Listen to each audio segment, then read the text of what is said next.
America's North Woods border region.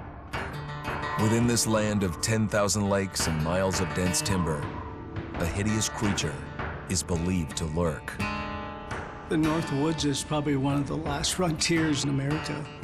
There's still a lot of places in this area that hasn't been set foot by man. Monsters and mysteries exist here because it is remote. Up in the North Woods, winters are long.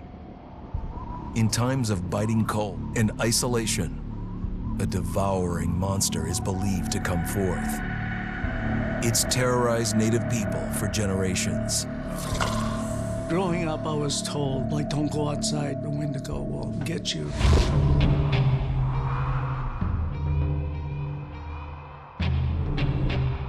Among the traditions of the northern Algonquin tribes is the Wendigo, a monster that can seize hold of a person to carry out its hunger for human flesh. Many Native Americans fear even talking about this Wendigo, and even the mention of the name will let the Wendigo find out where you are, and it will open you up to be possessed by this Wendigo. The most famous case of a Wendigo possession took place in 1879 in the deep woods outside of Edmonton, Alberta. Swift Runner, a Cree Indian, was a trapper and a guide. He had left town the previous autumn with his wife, 6 children, and his mother. But when Swift Runner returned in spring, he was alone. Swift Runner came into a nearby village telling this heartbreaking tale. I had to watch them starve to death. Of his family being killed by starvation, and that he was the only survivor. My whole family gone. It wasn't hard to understand a family falling victim to a brutal winter. To even not. Yet something was suspicious about Swift Runner.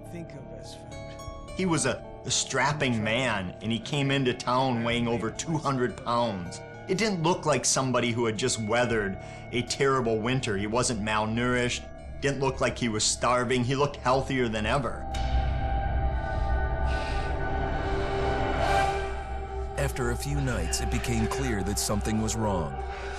He started having night terrors, screaming in his sleep. I am the Wendigo! Villagers alerted the police.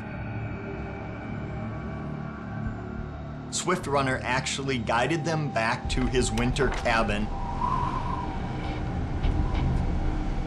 When they got there, that's when they saw the true horror.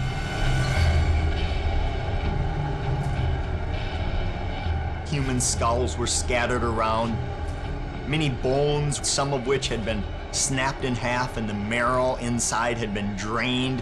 They had never seen anything like it.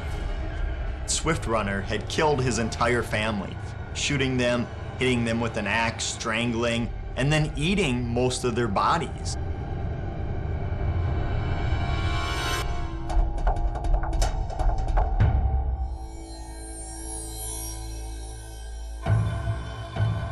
Right up until the moment the noose was on his neck, Swift Runner swore the evil spirit of the Wendigo had possessed him and twisted him into a cannibal killer.